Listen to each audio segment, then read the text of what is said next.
And we're live. Good morning, good morning, good morning. We're going to wait. Happy Wednesday, people.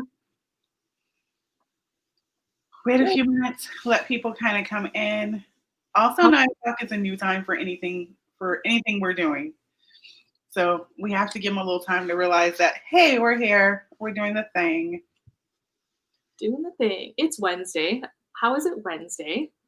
Yesterday, I think I lost all of Tuesday. I didn't even know it was Tuesday. And then I was like, that's why I missed 2 calls. Yesterday, I thought it was Thursday. So we're good. We're good. We're good. Good morning. Good morning. Say good morning in the chat. Let us know you're here. It's 2020. All rules are out. Yes. We're just going to look at the calendar now. Well, look, just don't put a month on it. Put some numbers. It'll be fine. Good morning, guys. We're going to get started in just a second. Happy Wednesday. Grab your coffee. Join us for 15 minutes. Coffee. Yes, I too have coffee. It is much needed this morning. So, welcome to Startup Bytes. It is our show where we give you tips for 15 minutes. We give you 5 tips in 15 minutes. Normally we have coffee on Wednesdays, but we have done coffee away to once a month. So you can catch coffee the first Wednesday of every month. And then next week we have Bytes again, and then we go into coffee. So I am Kenesha. I'm the program manager here at Startup Tucson, and I have brought my friend Emiliee along. Emiliee, tell us a little bit about yourself. Hey, okay, so I'm Emiliee. I am the founder and Chief Something Officer over at Buoyant, a brand agency for creatives. And what I say we like to do is everything in the brand scope. So I started out as a brand copywriter and expanded it a little bit more into branding design, the logos and all that good stuff, and website design, especially on Show It, which is a platform native to Arizona. So it is, I'll have to shout it out. It's my favorite. But that's what we do at Buoyant is we do everything to get creative entrepreneurs and small businesses up on their website and able to really launch a passive income stream. So that's my jam, and I love it. I love my job. Perfect. Well, today, and we have some new people in here. Welcome, Dimitri. Welcome back, Neelam. Today, we're going to be talking about copywriting for social in the marketing space. So we're going to start with tip number 5. Emiliee, give it to us. Okay, so when it comes to copywriting, everything and everything branding, honestly, it's knowing your people and knowing what they need to hear from you, right? So the first thing you need to know about that is identify your content pillars. And so to explain that a little bit further, but not get too in the weeds about it, is you want to pick 3 to 5 topics of expertise that you really want to be known for in your business. This could include the services that you provide, and it could also include something that might be personal to you or something you advocate for. But you really want to limit your topic of conversation on social media to just a handful of things. So 3 to 5 is basically what you want to do. So guys, pick 3 to 5 topics, know your people, and know what interests them for you to talk about. So tip number 4, Emiliee. Okay, so once you kind of decide what you want to talk about, services, things like that, then you need to space out your content types. And what I mean by that is on any given platform, whatever you choose, Instagram, Facebook, TikTok, if that's your thing now, you want to think about your content types and space them out throughout the month and throughout your week. So you don't want every post to look the same. And the thought process here is that varying your content is going to help increase your engagement and get people kind of connected into different ways. So some posts should be building authority, so you're educating your audience on a certain topic. Some should be inspirational. Some should be relatable posts like, ugh, I cannot believe I did this morning. I dropped my phone in the toilet. That kind of fun stuff. Just to get people to feel like they're connected with you as a human and not just a business.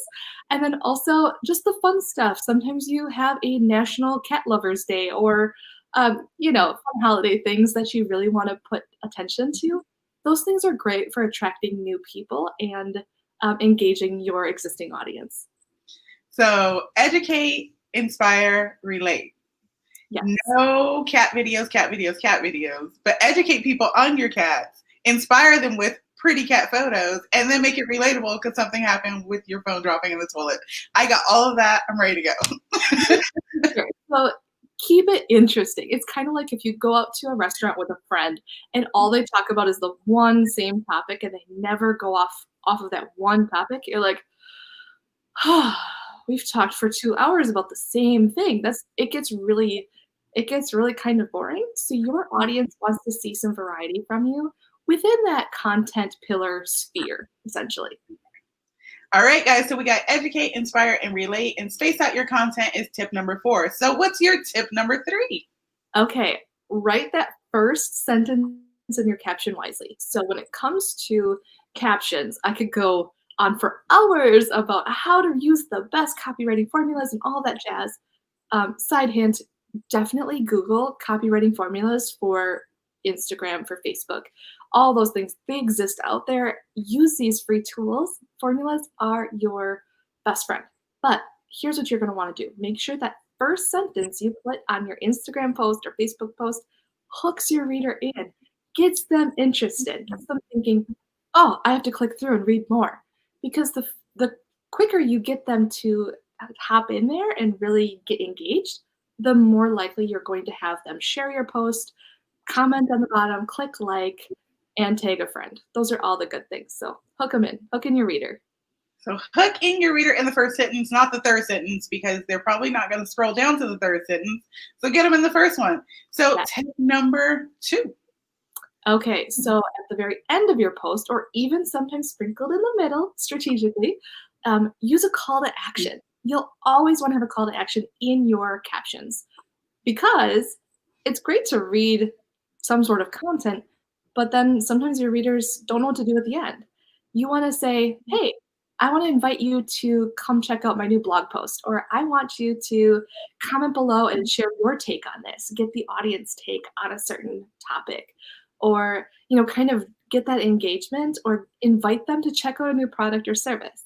But like many of the gurus out there will say, you want to give before you ask them to do something that is going to benefit you. So before you ask them to buy now, book a call, you want to give and say, hey, let's chat. I'm going to give some of my time and let's have a conversation. So ask for engagement, ask for people to tag a friend so that they can be in on the conversation. That's really helpful. So call to action, guys. As you may remember, last season we talked about call to action, call to action, call to action. It's going to flow through everything you do. So make sure, as Emily says, give, and then have that call to action. So then they're getting something back in return. Yes. And then tip number 1. Oh, this is a good one. So in marketing, one of the biggest things is setting goals, of course, but then take time to reflect on your progress. So you don't have to be a data crunching person. You don't even have to put into spreadsheets. You can literally use your intuition if that's more your jam. But ultimately, you need to reflect on the progress. And is this working? Is this not working? From a copywriting perspective, we always test things. If this call to action didn't work, then maybe this one will. And you test it and see what works. But ultimately, reflect on that progress and do more of what works and less of what doesn't. Mm-hmm. And kind of as a side note to that is the number of followers you have and gain does not equal the success in your business, does not equal revenue, all that stuff. So think about it like the higher engagement, the better. The more engagement you have, the more you will have a warm audience or a hot audience that is willing to either buy from you when you launch your next thing, whatever that thing is, or B, they're going to refer their friends. They're going to tell people about you. The ultimate goal in marketing is to create brand evangelists, people that will spread the news of you far and wide. So reflect on your progress. Know that it's not the number of followers that count, but the engagement level of the followers you do have, because those are the people that are truly going to sing your praises. How often should they check in to make sure everything's working, their call to action, marketing?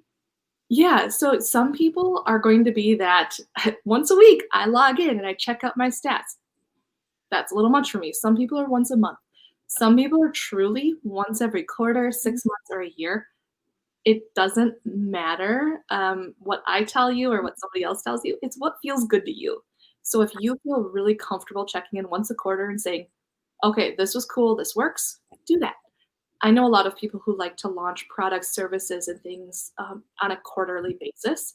So if that's your natural sales cycle, check your social media engagement rates once a quarter then too, to know what you could do for next round. Perfect. Okay, we are going to review our 5 tips. Tip number 5 was identify content pillars. Mm-hmm. Tip number 4 was space out your content types, educate, inspire, relate. So mix those up a bit. Tip number 3 was write your first caption that hooks them. So that first sentence should hook them in, not the first sentence. And then tip number 2 was always have a call to action, because if you don't have a call to action, they're not going to know what to do. Tell people where to go. And tip number 1 was reflect on your progress. Yes. So, Emiliee, tell us more about your business, where we can find you, and all the things. Yeah. So, like I said in the very beginning, we do brand design, web design, especially on Show It, my favorite, and copywriting. And all of that is with conversion in mind.